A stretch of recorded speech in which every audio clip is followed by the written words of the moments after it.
So when the NBA and David Stern announced that they were having, I was like, yo, I have got to be a part of this. I want to be a part of it. And I watched Lisa Leslie and Dawn Staley and Cheryl Swoops. You know, like I got a chance to play against, you know, Cynthia Cooper overseas, but to see all of them on one court together and to know that there was going to be a league that focused on the women and just gave us that platform, I was excited. But like I said, I had gone to Furman, small school. Nobody thought I had the basketball acumen to be a part of this league that they were building. So they initially put the top players, the Olympians. They used Rebecca Lobo, Leslie, and Cheryl Swoops. They were the first faces of the W. And then they went to all the top schools. So North Carolina, where I opted not to go because I was going to go hang out with my family. Players from North Carolina, Duke, Stanford, all the schools I had an opportunity to go to. Those were the players. And then they came overseas. So I knew this was going to be my chance because, as you mentioned, I was playing in France and I was the leading scorer in the country. So I was like, they clearly going to come over here and get me. Okay. Girls picking her. And I was like, I just gave her 25 and 12 last night. How they going to pick Like I literally, every time somebody got picked, I was like, yo, killed them. I love that she said, yo, I gave her 25 and 12, which meant 25 points and what? 12 rebounds? 12 rebounds, absolutely. Boom, you know I know. Okay. So I'm like, how are they picking these people? But it was really political. And I understand they're trying to build something and they wanted people to be excited. And I just told my agent, I was like, I got to figure out a way how to get on one of these teams. And luckily enough, the WNBA in that first year wanted to get the hype out. So the marketing plan was to make sure that each franchise held open tryouts because they wanted to give the average woman a chance to come in and get an opportunity. And try out. Yeah. So I was living in Atlanta, worked out. 3 of my girlfriends and I drove to Charlotte to try out for the team. We walk into the gym. There are 250 women for 2 spots. What? 250 women showed up. I love that. And I mean 18 to 80 because they wanted to be a part of it. There were women in there that could barely walk, but just to go in there and you get a jersey, they wanted to be a part of that process. And I'm like, now I got to beat up somebody's grandma. But you like, what if I got to throw that ball and she coming through? You go get one. Okay. Your girl, Granny. It's about to go down. So we I made it from 250 to 100 down to the final 4 and I got cut. Oh, dang. I had never been cut from anything, so I was traumatized. And I come home to my family and I tell my mom, and I'm all emotional and crying. I ain't a crybaby, but when stuff happens, I get me about 15 minutes. So what you doing? What you gonna do? I know that's right. Care nothing about my tears, and I was like, they just cut me, lady. What you want me to do?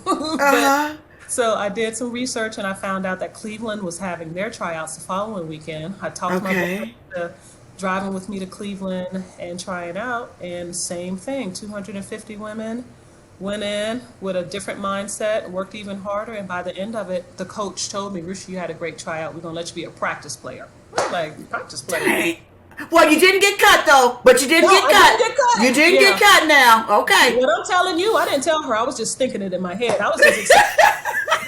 You're like, I practice. Show will. Whatever you want. Whatever you want, I'll do that. And, just with it being a practice player, you don't travel with the team. You have to sit in the stands when it's a home game. So I wanted, but I was still happy to be a part of it. So if we had training camp for 3.5 weeks, and that whole training camp, I was killing everybody I could. And I know that's right. I icing myself because I was struggling. It was the hardest thing I'd ever done. But at the training camp, she calls me into her office and was like, Rusha, you had a great training camp, and I'm going to take you from the practice roster and put you on the regular roster. So one of the ladies came down. So now I'm on the team. I'm calling my mom. I'm all excited. I'm crying. I'm just joyous because now, like, it's official. I get my jersey. I get to play. I get to travel. Yay! I'm so excited. And it's just, that hard work because I felt like nobody believed that I was good enough to be a part of it.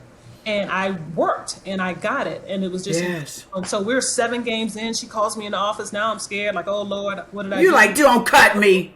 Come on, lady. That's exactly what I was thinking. And she was like, listen, we play LA on TV Friday and you're the best matchup for Lisa Leslie.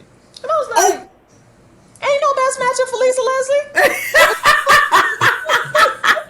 I mean, that's like somebody coming to you and say guard Shaq or Kobe or, you know, like, This is wow. absolutely incredible. And Yes. it's an honor to be moved into that position. But at the same time, I was like, listen, lady, you're just trying to kill all my little confidence. But I was ready. You know, we played well and it was a good game. And I was just so excited Yes. to be accepted. And so I ended up playing 7 years, primarily as a starter, Yes. leave the game.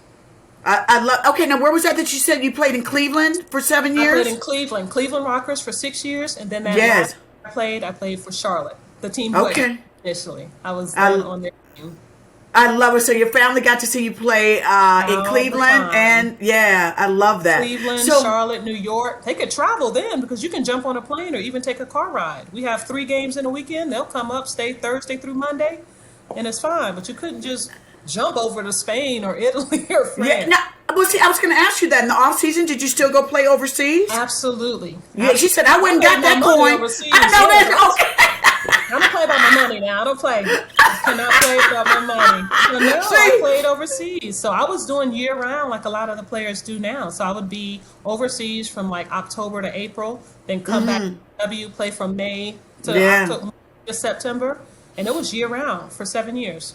Yeah, well, you know, I'm a sponsor of the I LA absolutely Sparks. do. Can I get Yes. some hair though? I know that's right, girl. You just let me know, and I will hook you up. Okay, I got you covered.